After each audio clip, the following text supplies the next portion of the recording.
Hey, Good good morning. morning. Oh, we did so good today. Yes. Good morning, In guys. the practice one, you did it faster. Yes, today was I took the beat. Okay.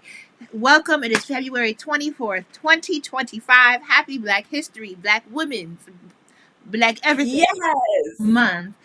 Yeah, Um. shout out to Jessie Woo. Yes, this is That's our. my favorite thing she does in all her videos. This is my final politics pop for February before I catch a flight and come back with some melanin. I'm very excited, but very nervous. All things considered. Can you believe it? Can you believe it? Okay, today was my kid's first day of daycare, so hence why we're a little late today. Meetings Happy upon first meetings. day. Yes, he was so adorable. I'm so like, oh, look at my baby. So Oh. cute. He looks so excited. With his little book bag. He did. He actually smiled. So. He looked very cute in the photos I saw. All right. We are here to bring you the news. With some levity. We have the bright colors back on. You do. I do. I'm always in my Black Women Are Valuable shirt, which, of course, you can buy through my book clubs. Listen, it's doing multi-purpose. It's Yeah? one, reminding people that Black women are valuable, and two, is great promotion. Yes. Octavia. Ooh, that's Nina Simone. Wrong side. Nina Simone, Audre Lorde, Octavia Butler. This is what we deal with on a daily. I should have come with bright colors considering, but you know what? Once I get a tan, so you can do the bright colors because they don't wash you out. So once I come back and I have to upgrade to my summer colors in March. It will be our birthday month when you come back. I Exciting. know. Our birthdays are so close together. Shout out to the March Aries. Shout out to all the Aries, but Shout out to special the shout out to week the of the March. diva. We both are the week of the diva Aries. I'm the 25th and she's the 23rd. Yup. So much greatness between us. Oh, wow. Don't you just love it? I'm I do. Jouelzy, and this is. Allegedly Stephanie.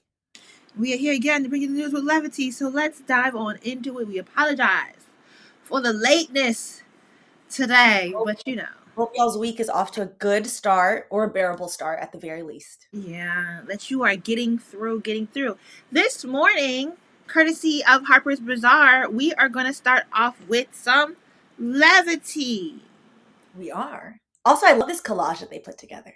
Yeah, I'm looking at it like, look at all these shows.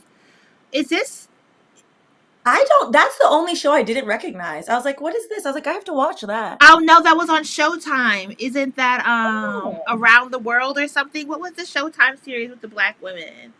This is Girlfriends. This is Insecure. What is this one in the corner? This is the new Natasha Rothwell show. I think that was on Hulu. So I need to pay for Where's Hulu. Natasha Rothwell? This is Harlem. What is It's not. this? Oh, girl. I was like, I have to lean in. I thought that was her in the middle. We That's got not we her. got two with Brisha Webb. Brisha Webb is in Yeah. whatever black woman comedy series you're getting. Brisha right there. But what is this? Those are the only two I haven't seen.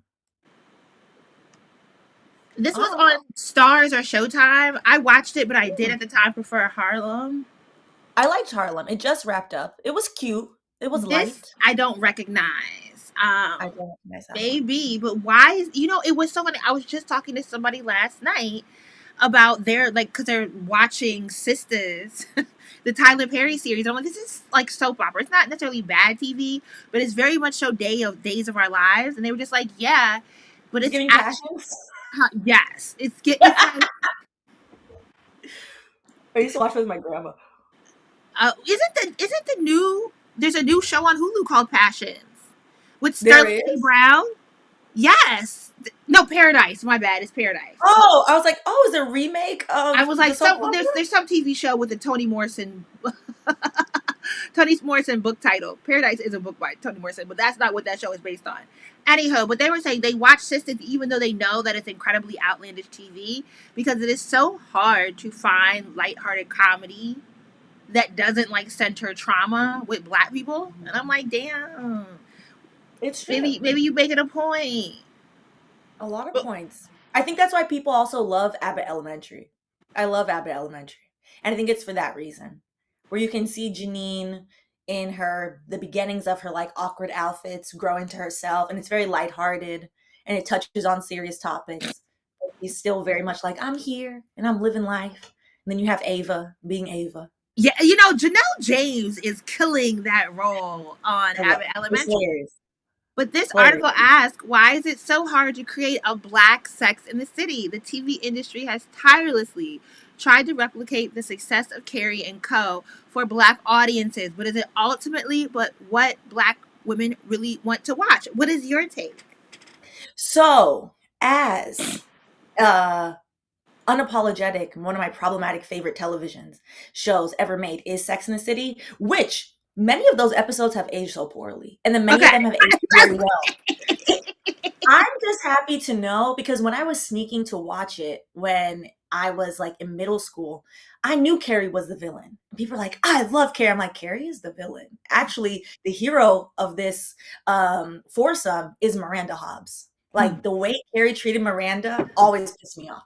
But anyways, um, Sex and the City is so interesting because it was released last year on Netflix for the first time. So there were a lot of pop culture pundits saying like Gen Z is not going to like Sex and the City. Like, how is Gen Z going to react to seeing like objectively unhinged, problematic, self-absorbed Carrie run around New York in this objectively like White. beautiful apartment, very white, like white version. There are no black characters that actually are fully fleshed out in all of Sex and the City. You have Samantha when she's interested in that one black man, played by the notorious black villain in all of the Tyler Perry movies, which his sister had a huge problem with, rightfully so. And then you see her. Who's the villain in Shamar Moore? No, the beautiful dark skinned man, and he's in all of Tyler Perry movies acting a fool. He's in Medea's family reunion where Medea tells her to like smack him with the cast I iron pot. admittedly do not What's his watch name? much of what Hold Tyler on. Perry puts out He's in for, Medea. for public consumption. What is I'm so bad with people's names. I'm gonna find it. Family. Hold on. Is he in Family Reunion or he's in the one Blair Underwood? Blair Oh, Underwood oh, is in the city as one yeah, of he was on. Okay, yes. I and was his never sister a big is a fan renowned of chef. Sex and the City. I just could not get into Carrie. I just really didn't understand the Carrie's appeal. worse. Once you accept that Carrie is awful and you should only consume Carrie for fashion and Manola Blahniks, then you can accept Carrie. But you have to start with that premise. But ultimately, do black women really want a Sex in the City? And I don't I don't think so. Girlfriends was actually, I rewatched Girlfriends recently, like in the past 2 years, and I really Girlfriend's aged enjoyed well. Girlfriends for the most part. Does a quartet of like, was Sex in the City the first white woman show with 4 women in a major city? What was Golden Girls? Golden Girls, aren't they like in West Palm Beach? I love Golden Yeah, like Girls. that's a four white, Shout that's a out to Rose quartet. and Blanche. Like there is a TV pattern of whether it's the household, whether it's a group of friends, it's always a group of 4 to give some sort of dynamic character development. And I don't know why is it thought that black women, that the recreation of black women TV shows is formulaic towards Sex and the City and not just the sort of TV pattern of 4 people in a plot. Mhm. I think it's interesting because there are two main differences between most of the black shows and Sex and the City. And the first like issue that I would have like the premise of this question is like, well, why do we have to aspire to whiteness to begin with? And the end of the article actually sums up like your question, I think all of our questions, in that I don't think like as a black woman, I don't want to see us always having to be black excellence all the time. I'm tired of black excellence. We should throw it away. And the last sentence in the article says, Black women characters on TV have always had to aspire to be so much, says Boyd Griffith. But it's also okay to just be a regular Black girl. That's And why I I think like that's Insecure. what I want to see. And I think that's why Insecure did so well, because you're watching college educated Issa be like, child, I'm a mess. My life is a mess. And then you're seeing Molly, who objectively is supposed to be the standard of Black excellence, be the Be the hotter mess best. of like, Molly was the messiest mess since Joan Carroll Clayton, I would say, because Joan is also a freaking mess. But I enjoyed that I complex TV enjoyed it. show. And honestly, I have to say, I also don't need Issa Rae to be the producer of every black woman TV show because I feel like that's where we're veering into now. Like, oh yeah, Insecure did so well. And no, you are somebody saying they're late as hell. You're not. We just started. Oh, We're just late. started. We're very late.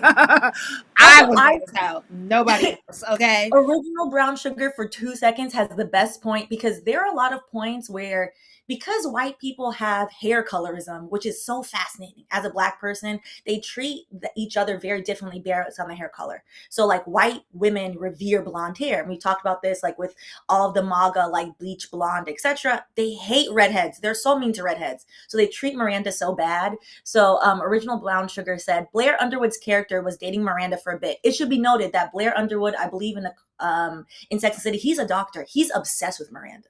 So he treats her very well. At this point, she's a single mother, and he's like, yeah, me and Brody, like he's up for the whole thing. Then she dumped him for Steve, as if Steve is objectively a mooching bum. That would have never happened in real life. She would never leave Blair Underwood, this very kind, nice, handsome man, for raggedy ass Steve. And the way they treat Miranda in the whole series is just wild. Is very wild that they don't believe Miranda like is deserving of things. They treat her like she's not beautiful, like she's not the most accomplished, smartest. I think only Carrie is technically self-made as well. Like she comes from a single mom. Miranda is also like self-made. It's flabbergasting. But anyways, for all the Do you people think watching, Cynthia Nixon should run for mayor of New York City? sure. Did she run for Anybody office? but what's his name? She did run for office previously. I'm trying to remember what her I feel policies like were. she ran for state. Cynthia Nixon, who plays. She ran for something. I cannot, to be quite honest, remember what her policies were. But that doesn't mean that they weren't good. It just means that they weren't jarring. For context, this is Cynthia Nixon, who I am referring to, who played Miranda. What? Justice for Miranda. But she did run for statewide office She did. in New A couple years York, ago. and I believe it was for governor. Maybe she shouldn't have shot that high initially. Maybe we should run it back and start with the process. Did she not? Oh yeah, Fran is saying she ran for governor. I think you guys are right. Yeah, she took a big jump, and I'm like if you're gonna run for governor against the Cuomo family, why not run against him for mayor? Run against, and it's so one of the boomers on my Facebook page are asking who should run for mayor, and it's a lot of Cuomo from other black folks. They love those. I'm telling you, those COVID PowerPoints. They love the COVID PowerPoints, and I'm like, are we gonna forget the rest? But okay, we're all tired of Eric Adams. But yes, back to what Black women want in television. I think we want to be seen, of course, but also I don't want this idea that like we have to have everything and do everything and be so tired all the time. Being Mary Jane did very well, but Mary Jane, which was played, she was a mess, and she was so stressed out. But I love that show too. Like the messiness, it gave so much. I like melodramatic. I like the most. I like to see the honest, messy version of us, which is why I loved Rap Shit. Rap Shit was minus the classist and elitist. And you're also from Miami. I'm from Miami. We never get any TV. So I was like, look at Miami. And they canceled it after one season? 2 seasons. We got 2. And the second season is objectively a lot better than the first season. I think they finally caught their stride. Kid Fury is a writer on Rap Shit. He's also from Miami, one time for the Miami Blacks. And the main character they cast, she clearly is not from Miami. So sometimes I was like, girl, y'all need to work with some people that live in Carroll City so that way she can pronounce these things correctly, but that's fine. But it was a great show. I hope it gets picked up somewhere else, but I think it is limiting to try to recreate Sex in the City with just brown faces, because it's not the representation we want to see like the actual lived experience of like what would it look like for us to live wherever. And the article made a really good. Yes, highly recommend. There's 2 seasons. Watch them, and maybe the show can get picked up by somebody else. There's a great point in the article in that the majority of these shows are based in major cities, and Black people don't necessarily live in major cities. Yeah. Like, and most Black people statistically live in the South. So like, why don't we have a show of Black women in Charlotte, or Black women in Atlanta? Or Black women in New Orleans? Like, that would actually be more. Are the production companies going to pick it up, though, is the question. Are these shows getting the opportunity that they deserve? The only thing I have to add is the girl that you say is not from Miami. She dates Earl Sweatshirt. What's an Earl Sweatshirt? You don't know who Earl Sweatshirt is? No. Out of the two actresses on Rap Shit, one is from Duval County, is from Jacksonville. She was great. I forget what their names are. And then the one I that's think the main character, I think is, I don't know, her spirit gave LA. Earl Sweatshirt is from the Odd Future Collective. I feel like even if I showed you a picture of him, you'd be like, who? Tyler the Creator's like collective, Odd Future, when he first came out, like Frank Ocean. I know Frank Ocean, yes. I'm not that behind. Maybe I do listen to young people music. Like, I know who Brockhampton is. I like Bad Bad Not Good. Oh, look, see, you're keeping up. Bad Bad I'm Not like, Good is a gang of white boys from Canada. They're a jazz group. Let me look up the main characters in Rap Shit. Do your Googles. Do your Googles. Let me Google. This is why they should leave the show on for longer so you can learn people's names. So the main character was Aida Osman. She's not from Florida. And then Mia's character, Chameleon, she is a rapper. She's from Duval County. So she's from Florida. And you can tell because Florida Negroes have a certain je ne sais quoi about Okay, us. see, and somebody is saying this is why I love P Valley because it's set in the I South. love P Valley. It's a little confusing to me because it gets very Memphis, but it is, and I mean Memphis is on the border of Tennessee, but it's set, if I'm not mistaken, in Louisiana. Is it set in Louisiana? In Mississippi. Is it in Mississippi? Mm-hmm. It's just it's in Which I've never been to. It's the Delta region essentially, right? I be a little like back and forth. Geographically, I was like I forgot that Mississippi and Memphis were so close together, but yes, because the Mississippi River runs right up. Can we show a map?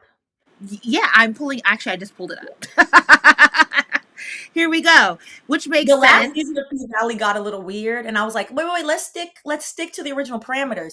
But I do really enjoy. But you can see the Mississippi River right here that goes all the way up through St. Louis. And how do we get to Chicago then? Oh, Chicago somewhere over here. Okay. Very interesting. Alexis Max says it's based off Memphis. It is based off Memphis, even though it's set in Mississippi. Very close. Okay. Look at us getting a geography lesson through television. More Southern shows. Is P Valley coming back? It's so good. I hope so. The pandemic did mess with a lot of the production schedule, so a lot of productions had to pause, of course, for safety reasons, and then funding was then pulled. But P Valley has shown, capitalism was like, actually, we are not going to let you show this gender non-conforming wonderful character and then snatch the money, which is trifling. Uncle Clifford deserves a show. We ready to get into some of the heavier topics because this next one is all you, Miss Allegedly Stephanie, with what is Humphrey's Executor? A look at the 90-year-old Supreme Court decision Trump is targeting. I would like to preface this and say, so we started with levity. We're getting our formula down. I'm proud of us. And then we're just going to smack into, the harshness of what is currently going on. Anytime that an administration has, particularly this administration, they did this the last time they were in power as well. Anytime they seek to undo something, they're consistently going after very old precedent as well as laws that nobody has looked at in decades, and in this case 90 years. And the reason they do that is because those laws, and in this case this is an old Supreme Court decision, so the legal precedent has stood the test of time, so it has essentially become ingrained into how our modern day society runs. And they also do that is because since this specific precedent is baked into our current system, lawyers that would be proponents of keeping this are not up to date on it, because what is the purpose of you knowing the ins and outs of the Supreme Court decision if it's 90 years old and everything is based off of this? So it's like a two-pronged, very trifling legal approach of like, okay, let us undo this thing that is underpinning how modern society works. And then second of all, it's going to be very hard to defend because now you're going to have to get the constitutional lawyers up to speed on something they have not looked at probably ever, for what it's worth. All right, so can we scroll down a little bit? and then we'll get to the main points of what this is. Okay, cool. So, one of the things that we are seeing is Donald Trump is trying to take power and the via the unsolicited, unapproved department that is not real, which is Doge. With Elon Musk. And one of the reasons why this is such a huge legal issue is there are independent federal agencies that are there as kind of like an additional checks and balance to ensure that we can actually carry out certain things in our government. Now, the Humphrey's Executor ushered in an era of powerful independent federal agencies charged with regulating labor relations, employment discrimination, the airwaves, and much else. The unanimous 1935 Supreme Court ruling established that presidents cannot fire the appointed leaders of the alphabet soup of federal agencies without cause. So, like, you know how every CIA, FBI, etc., those were built long after our Constitution came into play.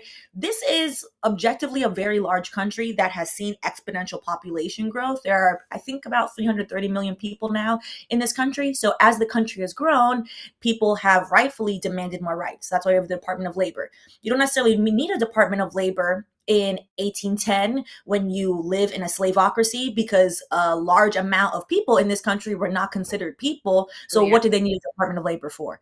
Now that we are on paper all considered equal human beings, we need somebody to regulate and to enforce, like, hey, you cannot treat Stephanie and Fran and Jouelzy this way because they are also people. They are people that happen to be Black women. So what is currently going on? They say the modern administrative state gets the Constitution all wrong. So this is what Trump and essentially who he has put in place. Her face is in my mind right now, but I can't remember her name. Bodie, Ball, something. And Bondi. Bondi, there we go. Another blonde woman, which is interesting. The majority of the women they've appointed have all been blonde. Where's the Trusty McMillan Cotton, the social currency of blondness? Social currency of blondness is wild because it's also a very specific, as close as possible to platinum blonde, when the majority of these women are not natural blondes themselves. And just to put this in here for 2 seconds, last week, my friend and I, we went to this talk at the New York Public Library. Do I have the paper over here? Oh, what did I do? Yes, here we go. And it was with Sarah Lewis and the Myths of Whiteness. So Sarah Lewis is a professor at Harvard, and she wrote her new book called The Unseen Truth. And basically the book, she goes through like the history of whiteness and then goes back to, there was actually a Caucasian war, and this is a war against the people that lived in Georgia, the country of Georgia, who are originally Caucasians, and how the Russians essentially tried to genocide said people. And then how was it Truman at the time? Which I don't want to misquote it. I can't remember which during World War II, which U.S. president at the time, when they are trying to build the myth of whiteness and attach themselves to Caucasians, they're like, oh yes, we are also Caucasian, etc. The biggest problem being those Caucasian people in Georgia are dark-haired, similar hair texture to mine for what it's worth, which is very fascinating. Very thick, broader noses, broader mouths, etc. So the lie of whiteness then is created in the United States. And it's interesting because the United States is obsessed with Nordic whiteness, but because they cannot trace themselves, majority of people cannot trace themselves to Scandinavia, they're trying to recreate this via dyeing their hair blonde. Anywho, back to what we were talking about. This is currently going on because they want the ability to be able to fire people from these independent federal agencies. And if all of these agencies go under the control of the executive branch, then you essentially have the completion of the coup that both Elon Musk and Trump are trying to complete. And so now the question is our Supreme Court that reckless? Who wants to place a bet on it? I bet yes. And the reason why I bet yes is because one of the main reasons why the Voldemort figure that is Elon Musk, why he wants to do this is because of money. We cannot even fathom how much money he already has. Neither can he. He just wants more of it. Like, he has ambitions to become a trillionaire, which is objectively wild. It's even to become a billionaire is objectively wild. He is now worth $300 billion as the richest man on this planet. So the fact that Clarence Thomas is notoriously a sugar baby to a Texas billionaire, what's us to think that the other Supreme Court justices are not also in Elon's pocket? Mm. So we took a hard turn. We're talking about I don't black know. women. Maybe Roberts will, step in and be like, I don't know. And Him and his wife George, were I also don't under know. pressure for I, bribes. I don't know. Katanji will try, but she'll be in the Girl, minority. why we get a black woman? I'm honestly, I have thoughts that are not fully fleshed out about the whole charade of getting a black woman to the Supreme Court when it's 6'3". Like, the fuck is the point? There was no point. Save the platitude. You It was put the stress on representation politics of it. yeah, it's purely representational, and then you put all this pressure on a black woman who has no what? And that's why when she appeared on Broadway a couple weeks ago, and people are like, "What is she doing on Broadway? She needs to save America." I was like, first of all, leave that lady alone. Leave that lady alone. Leave that lady alone. I feel like the You Democrats save should have mollywop Mitch McConnell down when he was the Senate Minority Leader or Senate Majority Leader, whatever the fuck he was under Barack Obama. Y'all should have stop taking the word of fucking liars and push through your Supreme Court appointees. And it shouldn't have been America. Merrick Garland anyway. Yeah. And RBG The root of many a and problem. RBG, you're dead. But I got words for you, bitch. All right. Let's move on to the next one where we have podcasts and podcast mics getting appointments in the federal government. If we're gonna ban anything, it needs to be the podcast mics, as we are currently on one. For the men, it Is this needs a to be the biracial podcast. or just a Southern Italian? Does he have a light skinned daddy? Huh? I mean, it's giving. It's Huh? giving. Look at my one grandparent. I Huh? don't know. He's very tan. Just to bring this up because you brought this up, I am of the mindset that what's her name in Arizona? Is her name Carrie Lake? Is that her name? Yes. That's a Creole woman. That is a Creole woman. I don't care You what. know what? I don't actually get too much into. I'll do it as a joke, but Like I jokingly, that's how I feel. I don't have know. seen my I mean, Louisiana friends be serious about it though, and it's very funny to me. does she need to be Creole? I don't know. Maybe she just got a light skinned black grandpappy somewhere in there. She's such a horrible Somebody's person. lying in that family tree because both of her parents, she doesn't look like either of them. I mean, it just gives honestly, when I say a light skinned black daddy, I mean your daddy really ain't black enough to pass it on to you. That's what I'm saying. So Diana Ross family tree, mm, unfortunately. mm. But this is Dan Bongino, who Trump just appointed as deputy FBI director. If you scroll down a little bit, the main part that is most important for this is his appointment, which does not require Senate confirmation, means neither of the two people running the agency has FBI experience. I And this mean, should be FBI is noted. the ops anyway, so fuck them. But For here we real. I mean, do we want it to be functional? No. But this is back to the point. This war, quote unquote, on DEI, which just is a dog whistle for a war on we don't want any Negroes anywhere, and y'all are unqualified, even though we actually, Black women are the most educated demographic in this country, and we are qualified, is a farce and nonsense because you have people being put into these positions that have no qualifications. The man Hegseth, who was running the Ministry of War, aka the Secretary of Defense, is a Fox News anchor. He also has no qualifications. So this is essentially affirmative action for dismantle. You like know what I mean? The FBI. I can't. And the FBI is full of Trump supporters, regardless. Like this is a function. This is a part of the federal government that has been very pro-Trump covertly Mhm, in DC since his rise in 2015. And just because mhm. I have friends who are the feds literally, and who work with the FBI, and they're like, yeah, it's a very, very conservative, very, very pro-Trump outlet. Yeah.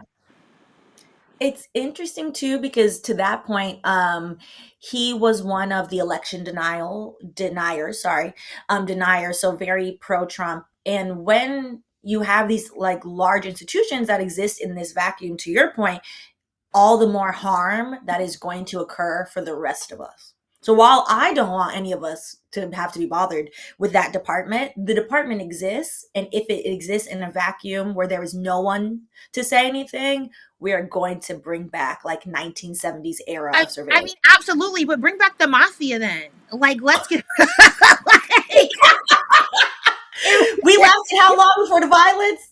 We did a good I job mean, today. I'm saying if we're going back to like big stick politics and cronyism, bring back the other things that kind of like, if we're going back to eras also where the government was not viewed as the highest power. Yeah, Which would need community organizing. One thing, that organization that did a lot of harm, they did understand community organizing. Black Lives Matter. Oh, Patrice Colors, count your days, girl. Like, again, how are we going to talk about accountability? You write a book about accountability, but you ain't got And no then you don't do accountability. accountability. It would have been so simple. Asian It Marie made Brand. me sad. She Like, made girl, me so how y'all sad. write the book, give the framework, and don't employ the motherfucking framework you're profiting from? She said the framework is not for her. Ah, that The did framework is for us. that did piss me off bad. Okay. But now we're getting into immigration with Senate Republicans approve budget framework over Democrat objections after Yeah. all night vote. Oh, I thought PBS was about to beg money. I was like, ain't no way. Republican senators pushed a $340 million budget framework to passage early Friday, chugging through an all night session in Democratic opposition in a step toward unleashing money the Trump administration says it needs for mass deportations and border security that top their agenda. I thought they said that they need to save money. That's why they're firing everybody from their good government jobs. But they're going to spend money kicking out a labor force of the United States. And Fascinating. mm, It's again the fact that the Democrats are too spineless. And so we're here. All of this Hakeem is not Jeffries is occurring. currently on a book tour. He's promoting a book. You know, it's very house cat behavior to be promoting a book. Like, sir, please. In the words of Kourtney Kardashian, people are dying, Kim. Sir, you are promoting a book? The place is on fire. If I was one of his constituents, I would be upset. So I would be upset. this bill is going to allow up to $175 billion to be spent on border security, including money for mass deportations operations, the U.S.-Mexico border wall, and in addition to $150 billion boost to the Pentagon and about $20 billion to the Coast Guard. The Pentagon has failed. The Department of Defense has failed every single audit. I believe it's at least 10 years, if not 15 years. They lose hundreds of billions of dollars. And where does it go? It just doesn't.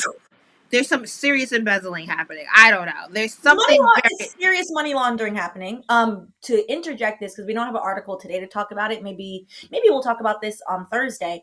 The rise of cryptocurrency is particularly linked to huge amounts of money laundering as well. And this is our first crypto president, where he has been a staunch advocate for crypto. He doesn't even know what it means. He said verbatim, I don't know what it means, whatever he said, etc. And we are going to see larger issues come out of that. It's just. And then he's giving all this money to Border Patrol, but then taking away money from the legal aid that helps migrant children. This article is a very hard read.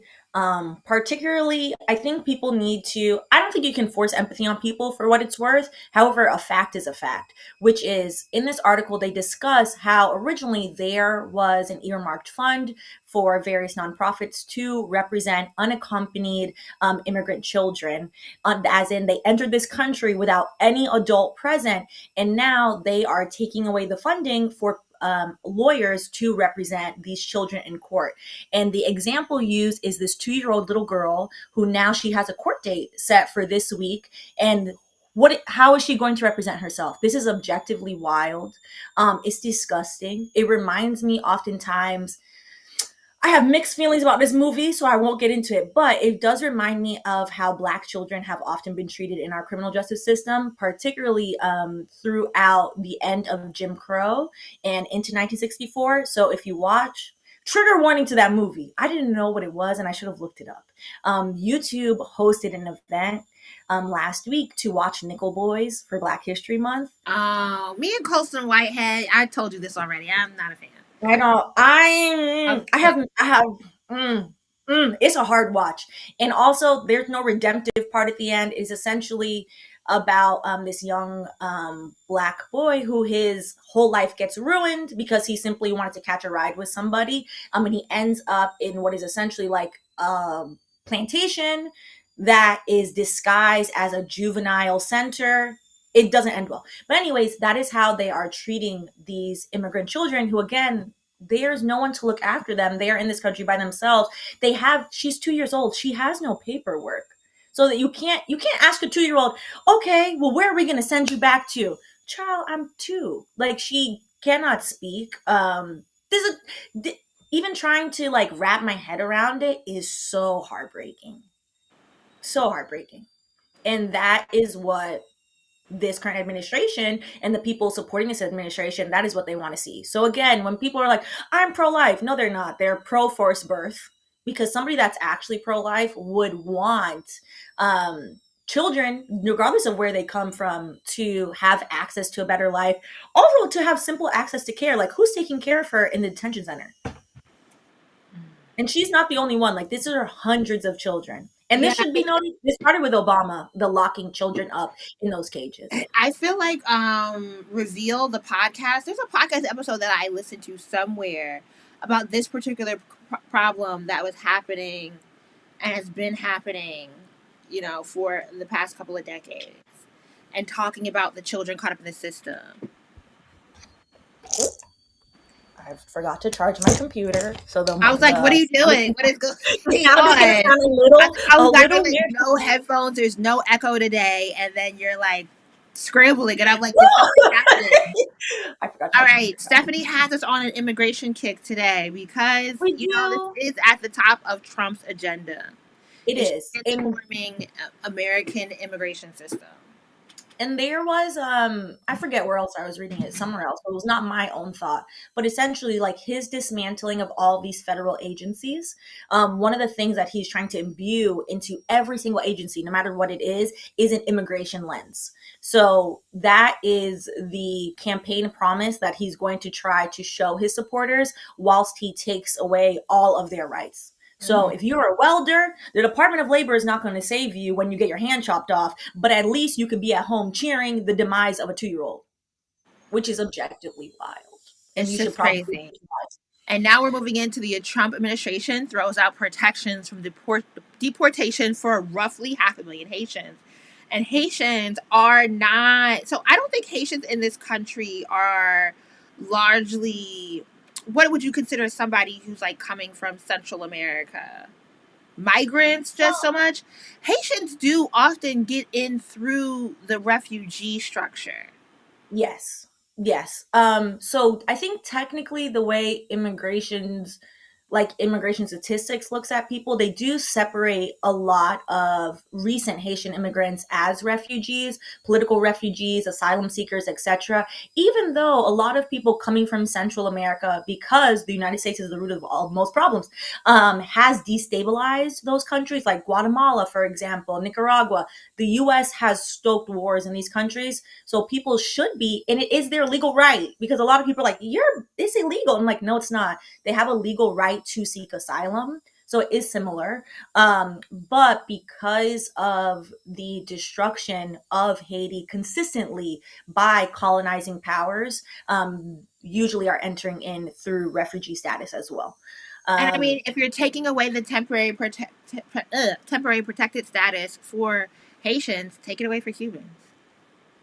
Girl, well, under Obama, wet foot, dry foot was finally appealed, which was a law that only allowed Cuban immigrants, once they literally stepped their foot on dry land, the law allowed them a pathway to citizenship. It did not apply to any other immigrant, which gave them, as a Miami Black, a false sense of I'm better than all of you, etc. It also should be noted white Cubans are generally descended from the plantation owning class of Cuba, which explains a lot about how you get very different reactions and interactions about what Cuba's like. A lot of Caribbean people, particularly if you're from the English speaking Caribbean, my grandparents used to vacation in Cuba. And I'm like, that's Mm. not what my grandparents told me. But okay, which is very interesting. One of the things, the face of immigration, or the face of what they are trying to like term undocumented immigration, is often Latin Black or people, so brown. Yeah, black or brown, yeah. They're doing a lot of but colorism. they're doing a lot of colorism, and they are not showing, because I'm seeing a lot of people sadly being like, oh, it's not our problem, etc. I'm like, this is black people's problem, because black immigrants are swept under the rug of, we're the first to get impacted. Haitian immigrants will be the first to get impacted. However, because they're not being used as the face, people are just going to turn their blind eye, which And is what trifling. happens when you can't find your birth certificate? Hello, because again, there's no flag on our forehead. There's not a flag that says Jamaica, US, Haiti, etc. They are just going to start profiling black people. And you know, like I was telling you earlier, and this is, it's going to seem far out, but I'm going to connect it back. Mecklenburg County, if somebody gets locked up and you post bail for them, it takes 10 to 12 hours for their bail to be processed because they transferred all their processes over to an online service called eCourts. And that moved, when it was paper, it was 2 to 4 hours to be processed. Now that it's online, the online system. And so what happens if Elon Musk, you Oh, see what I'm going, and your I see vital where we're going. records and your court of records and your social security and all the information is this piece of technology is mandated that it has to come from Musk.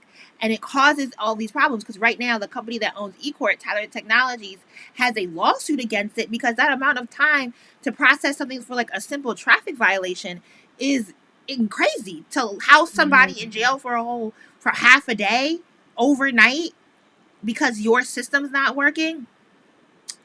Yeah, yeah. What happens when you can't find your shit, and who's to say you a citizen? It's giving back during slavery when you get a slave pass. When it's like, I'm going to the plantation over because they told me that I can go over there and I'm supposed to be doing this thing, and I drop my piece of paperwork, and next thing you know, you're in a problem. Hmm. All right, let's give a little update on Palestine. Yes. And shout out to Democracy Now! Celebrating their 29th year of being in production, because without Democracy Now! And a few online news media outlets, we would not have access to information. Al Jazeera has also reported on this, which is, this is the actual leaflet you're looking at. So you see Netanyahu and And Trump on the Netanyahu. leaflet. Wild. And they dropped these leaflets onto Gaza, essentially telling people like, hey, we are going to impose forced displacement upon you, so it would behoove you to leave your land that is yours, because Trump has said that he is going to give us more money, so this is what we're doing.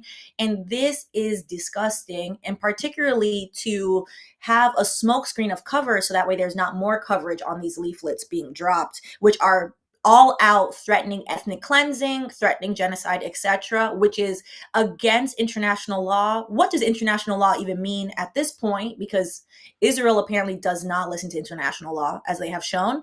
The ICJ has told them to stop doing this behavior, but the ICJ has no enforcing arm.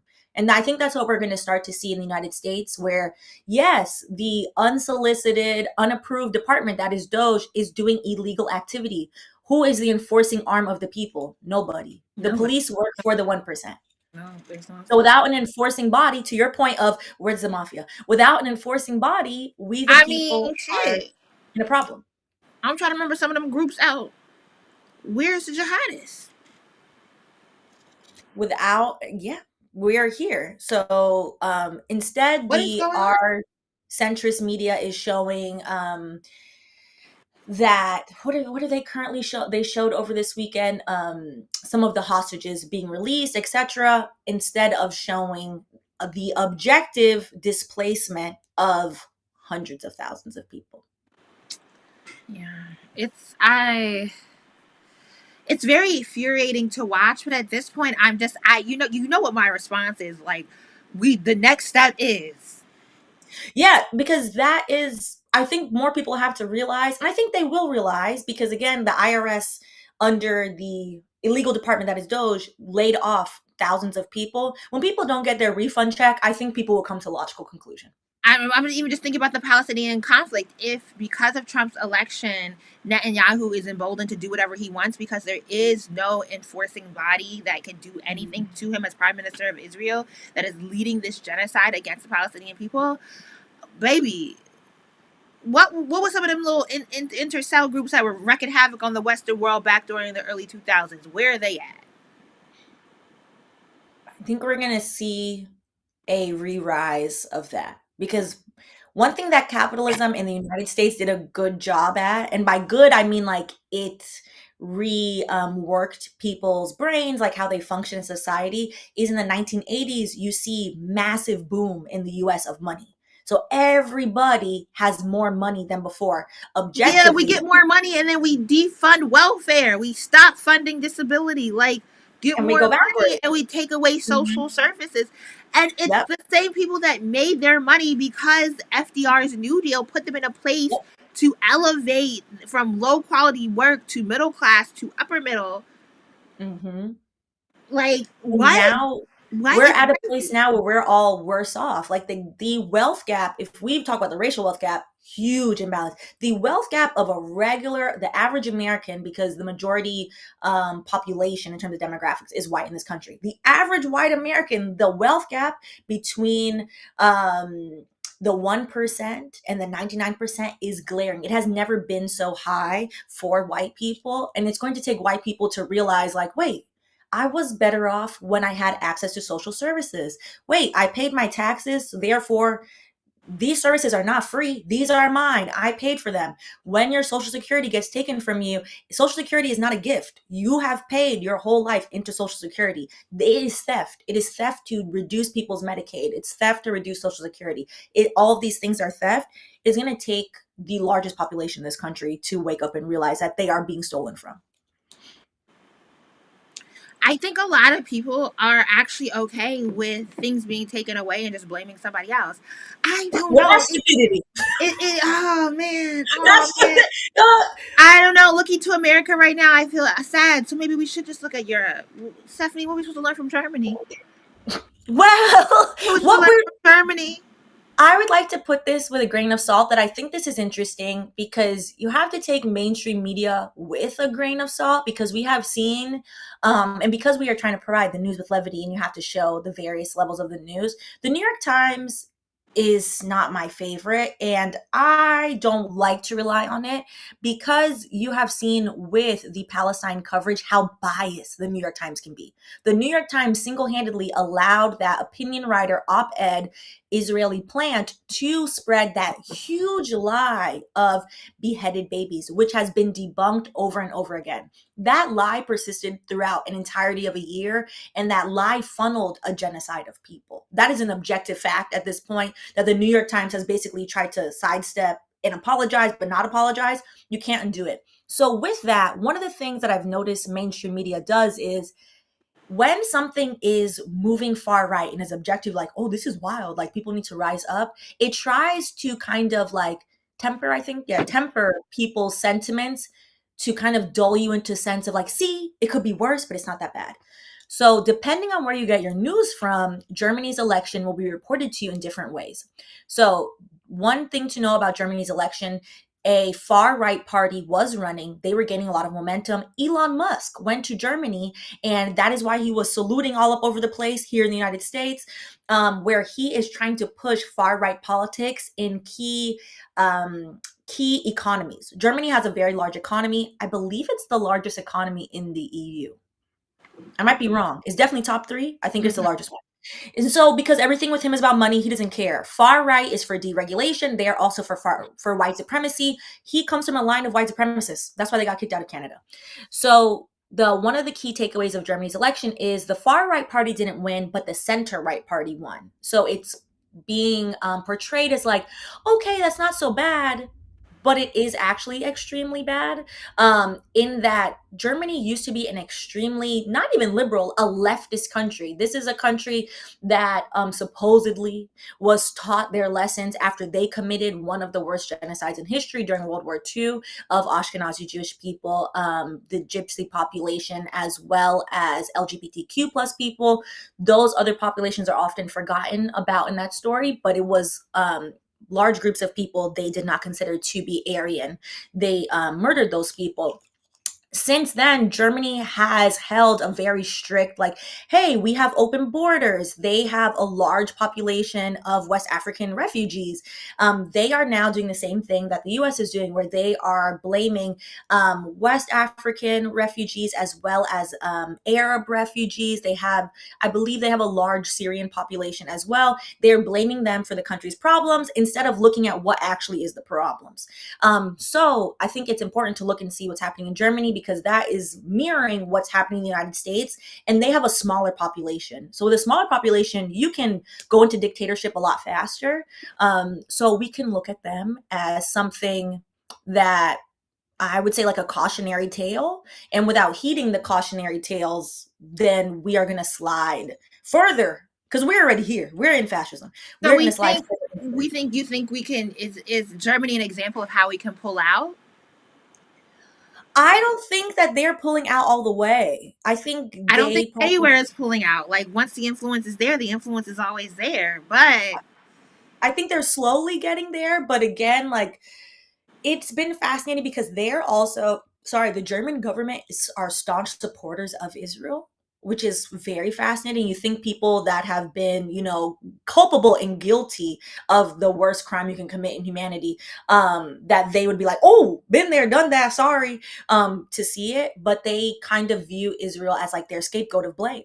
Because really, truthfully, truth be told, parts of Germany should have been given to those people and those descendants.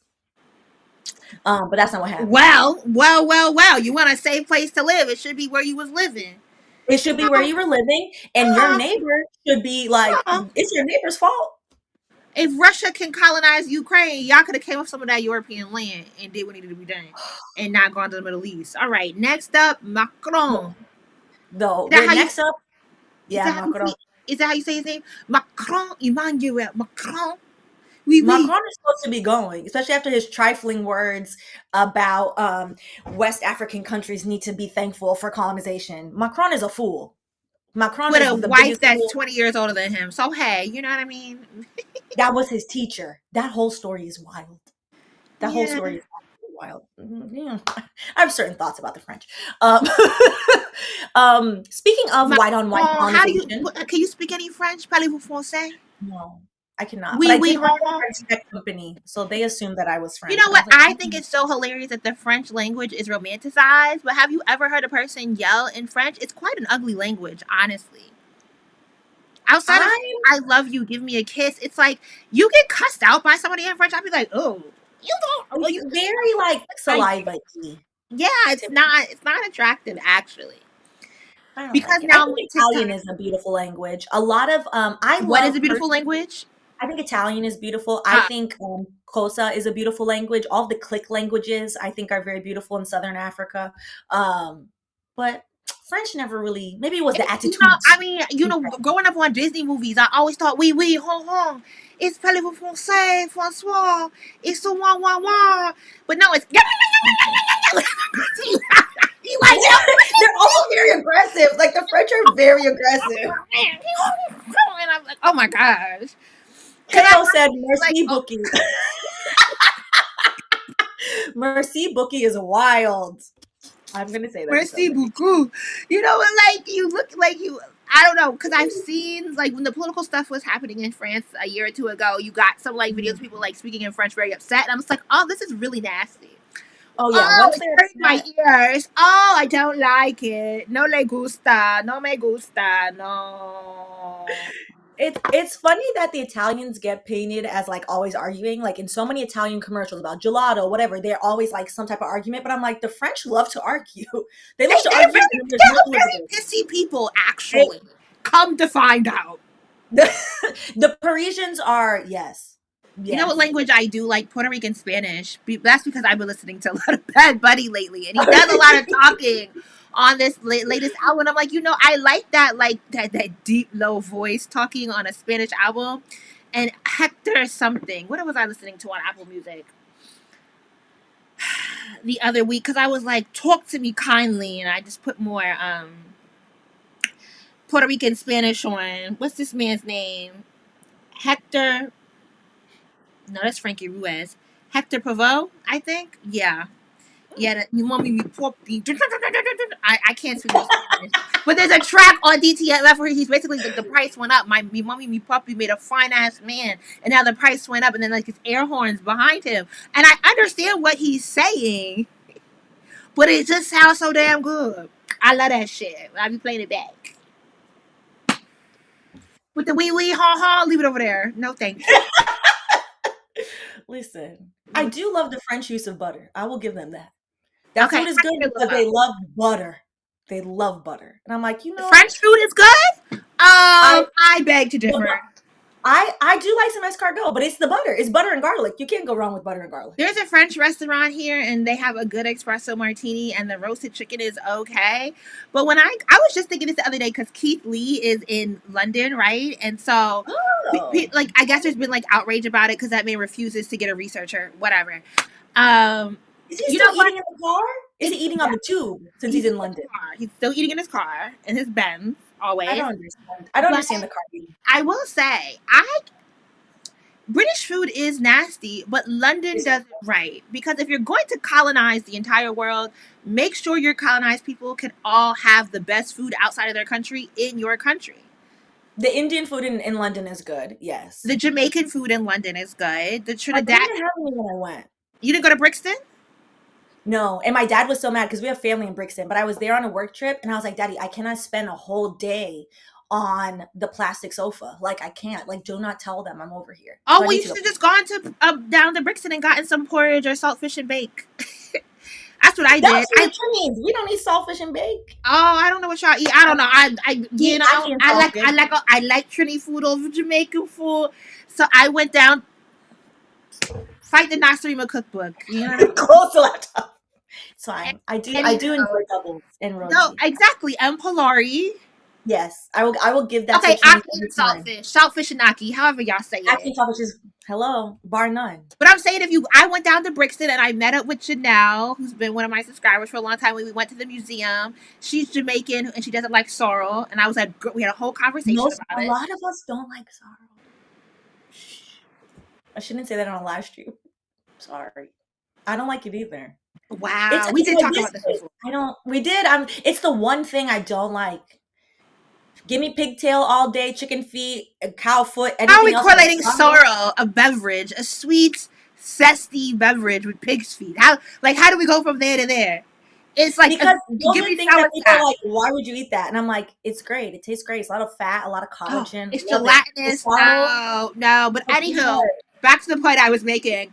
London has, like, you go to East London, get some good Nigerian food. You go to South London, get the Caribbean food.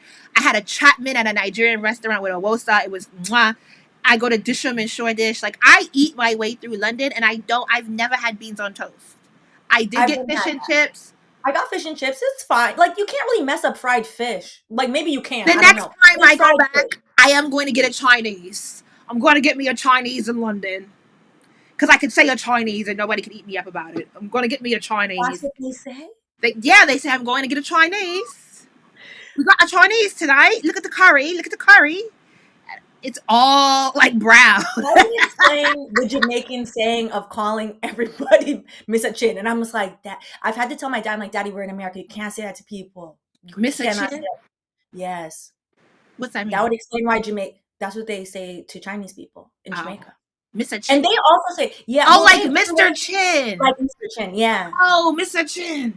I was like, I had to be like 13 when I realized, like, wait, there's no way all these people have the same last name. Like, this is wildly inappropriate. Like, stop saying this. No, but in Jamaica they all are chins. They're not. Oh no, they are the largest Chinese family. I'll give them that. And it's They like, are, I but there don't are other Chinese families. see a chin like a popular black feminist. I'm not making that up. Yeah. Mm-hmm. Stacey My Ann cousin Chin. is also of the Chin family. There are a lot of black Chinese people. So Okay. yeah, but there are also other names. I'm like, child, Miss don't. Chin. Like, I spoke to my grandpa, and I was like, that's not that man's last name. Like, wait a minute, actually. They do absolutely have Chinese food in UK and on TikTok. It is a whole thing. We got a Chinese tonight and get the chips and curry. And look at me, Oh, the British. pepper chips because they don't do seasoning. So peppers on your French fries is like a thing. With pepper chips, it's just salt and pepper chips. Yeah, girl, that's the basic seasoning you put on your French fries. Anyhow, I bring this up because yesterday because of all the discourse. I was like, why couldn't we always get? No, I was thinking about like I personally, as a person who has traveled, think that America does breakfast the best. And somehow I would, because like, everyone, when they go to the UK as like a American to eat, what we're really, besides the fish and chips and maybe like the mash and gravy, which is uninteresting, we're looking at the English breakfast. It's always somebody's going to try the beans and toast with the blood sausage. That's like the big social media thing to do. And I was like, the only time I've never had a English breakfast in the UK, but when I was at the Movenpick in Accra, or the Kapinski, which is also in Accra, Ghana, Movenpick is a great chain. Yes, beautiful. It's one of the chains that I have, international chains I like. I say the Movenpick in Jordan, and I was like, they do a luxury breakfast, and I thought it was so interesting to be in West Africa, and the bulk of the buffet in Accra, Ghana, was it at the Kapinski? It was for both the hotels. Was English breakfast. They had an English and a French breakfast. French breakfast is just meat, cheese, and bread. Colonization, though. I personally think I personally love a Chinese breakfast. Dim sum, yes, all day, every day. Give me a dumpling. No, but they do congee. That congee's the one thing I'm like, that texture is not for me. But everything else, dim sum really a breakfast done in China? Breakfast. Dim sum is breakfast. But dim sum is specifically like southern China, so Hong Kong. So I love dim sum. You called Hong Kong China? Hong Kong is separate. I know it's separate, but I'm just saying. But also of the other southern regions in China also eat dim sum too. Yeah. Girl, listen, for CCP comes over here and they're like, yes, we agree. I'm like, no, I don't agree. Actually. I just think a French breakfast is very, like, French food in general. Like, French's PR. France's PR did an amazing job. It's because a French breakfast is the number one visited place in the world. They have the best PR team. And Paris, I've never been, but I hear, which is why I don't have any interest in going, that Paris is actually a very dirty city. Like, if you think New York is dirty, that's what I've heard. That's what I've heard. So I'm like, oh my money for dirtiness? I've only been to South France, and I was just Yes, I met some Caribbean British men in Monaco. Run for the hills!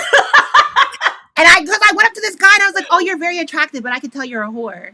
And like, this is really how I as a new segment. I really do be talking to them, and we have stayed in touch. That was like 8 years ago. Yeah, no, I was like, you're very attractive, but like, I think you have herpes. Don't get your life ruined, sistren, brethren, anyone interested, them, anyone. They were standing outside of a hotel in Monaco with all their luxury cars, and I was just interested in like the work that they do with like the luxury car, and he really does keep women around him. It's so funny because like I'm like, oh, you really are a misogynist. I wasn't wrong, but he took us out to dinner, so. Yeah, very caring, very empress, very lovely, and ruin your life. No, I've read enough books. My one thing, American breakfast, in my opinion, doesn't win. It's too sweet. Everything is sweet. So no, much cereal. You have to have a Black American. You got to have the African American.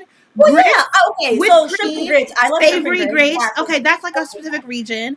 But that's not what comes with continental breakfast. And not shrimp and grits. I'm a salmon patty, salmon croquette bitch with some soft scrambled eggs, some cheesy savory grits, no sugar in that bitch, and a glass of fresh juice. People need to get. That's a good breakfast, Savannah. A good breakfast. I love salmon patties. Oh my gosh, a BLT had not beat me.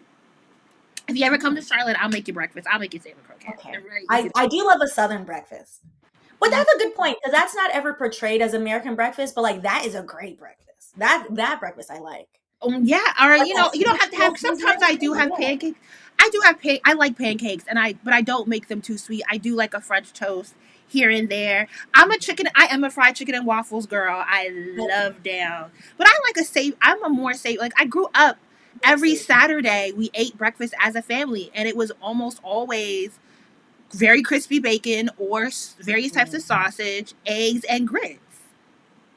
Like Grits are one of the best things to be created. I'm my baby a grits I remember baby. the first I'm a time I grits had grits. baby. I Yeah. had grits for the first time in the cafeteria in ninth grade for I think breakfast. a very sugary It was breakfast so is good. like a manifestation of like these like because my brother is a chef and I've been trying to get him to open a restaurant. He's always like, maybe I'll do breakfast because you don't need many ingredients. And so people Mm. get very creative with bread products because that is basically what they store for breakfast restaurants. And you get these very sugary variations of pancakes and French toast.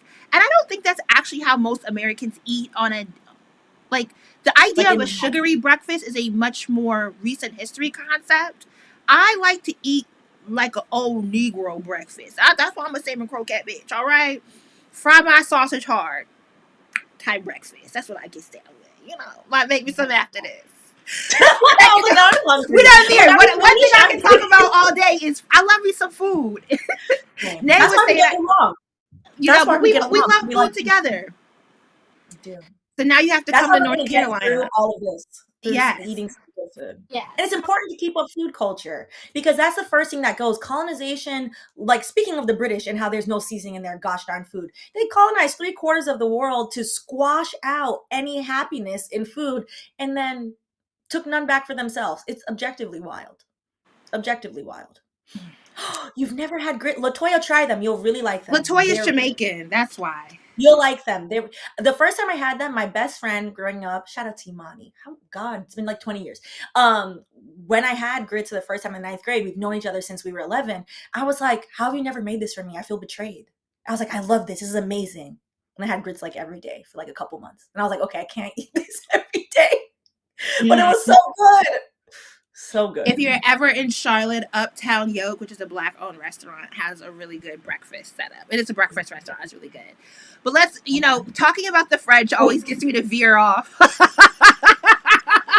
Because that's the French way. They never stay on topic. If you work for a French company, they don't like the 2-hour lunch, never staying on topic, no deliverables, and then you're just like, what is happening? But it also will be one of the best work-life balances jobs you have. So, you know what? There are some things about the French way that are fascinating and can be kept. And then most of the things can be left. But this, I think, is interesting in terms of we have not witnessed white on white colonization in a long time.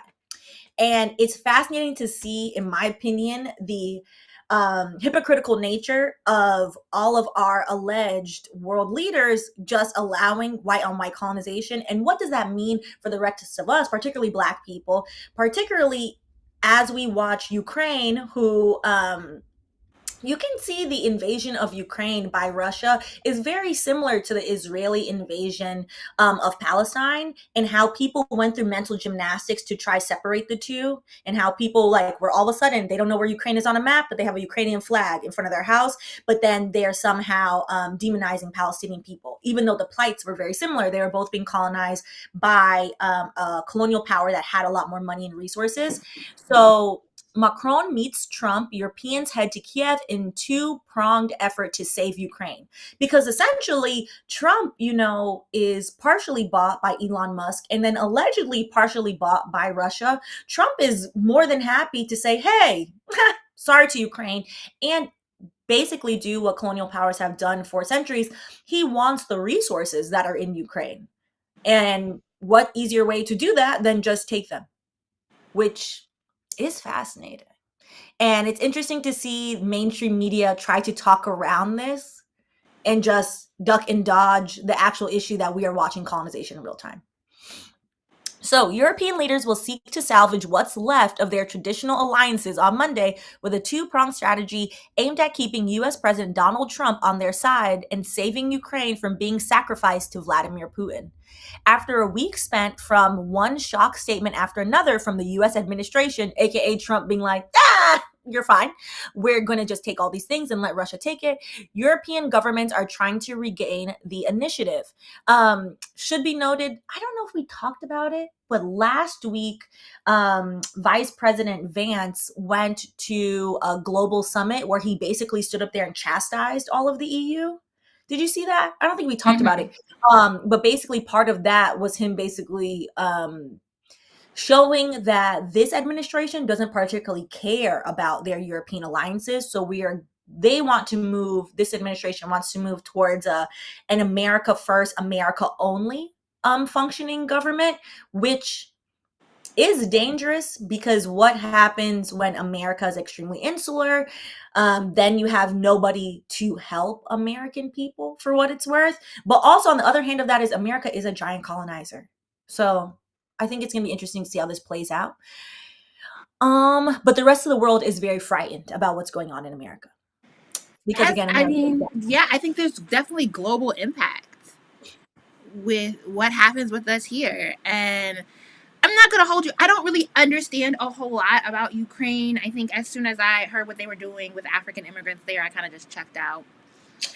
Listen, I minded my business after that. And said with Palestine, with Congo, with Sudan, like I'll just focus my energies there, trying to understand the complexities of those problems. And I have not looked back. They treated those students so bad. And some of them were also Jamaican students. So then you had the poor Jamaican students and the various, I think a lot of like West African, East African countries, the students just stranded, just trying to get an education, and Ukrainian citizens literally throwing them off the train, which was wild. It was some very, very nasty work. It was very nasty. Like you think that you are about to exit the earth, and in your last act before you exit the earth, you want to be racist. And what was interesting when that occurred, that was back when I still worked in corporate, there was a push by centrist liberal media to say that those accounts by those Black students were false and that they were designed to stoke up irritation amongst Black Americans, because if Black Americans don't support things, then it is likely that because we are driving since Black people in the United States are driving pop culture and driving where the conversations are going, without Black American support for certain things, and other people won't support, which I got into a huge argument with my boss at the time over it, because I was like, that's such a nasty thing for you to do mental gymnastics to not believe Black people. Like what is a West African medical student getting out of telling you like, hey, I'm here and I'm stranded. I'm calling the consulate. Nobody's answering me. It was very, very nasty behavior. But to your point, after that, I kind of was like, ooh, not my circus, not my monkey. But I do feel like now that we're doing this and Ukraine, particularly with Putin being able to get his way, I'll give it a little bit of time. We'll get back to it in March. Yes. For geopolitical reasons, we should focus on like, what does this unchecked power mean now that they're allowing this unchecked power to go on? So thank y'all for tuning in. This actually went very well. So apologies again. I didn't think it would take this much time getting my kid into daycare, but it's been a big, huge process and I'm ecstatic. But we are going to end it here because now I'm looking at the clock like, 2.5 hours before I have to pick him up. So let me maximize my time. I got to get some other work done, y'all, because we are very behind on homework. Patreon work, YouTube work. A person that does too many things at once. Oh my gosh. Our typical Aries. Real Aries. Aries power. Aries power. All right. After this week, I am headed to Trinidad, so I will be back. Go bust a wine. Yo, I'm a little scared of the dancing. My friend gave me a soca playlist, and I don't like soca music, and I'm just it'll be fine. It'll like blend in together. Yes. I like soca in like small amounts. My calendar is crazy, but I will be back March 10th. We'll be back in 2 Mondays. Yeah. Yeah, that's kind of crazy. I missed one Monday, but I missed 2 Thursdays, essentially. It's fine. I'll be I here. might I'll try, be here to I fill am on bringing my Thursday. laptop with me because Thursday's a chill day. I don't know. Do I want to do this or do I want to explore? No, and take vacation. Don't be one of those people, girl. Take vacation and log out. I mean, if you want to show us how your wine and your tan is going, fine. But other than no, send a I'm most picture. I'll nervous that send I it have too. to go get. I'm getting a body wax done, and I haven't been waxed since I was pregnant. Oh, take an Advil then. You take. I'm getting a sugar wax. Oh, okay. Well, no, I had laser, so it doesn't hurt. But I was gonna say, if you're worried Oh, you about the got pain, money. I want to get laser. but You got I money. got it like during the pandemic, like before the pandemic, so it was cheap. I'm gonna add that to my birthday wish list. All right. Thank y'all. See y'all on the other side. Have a good evening. Deuces.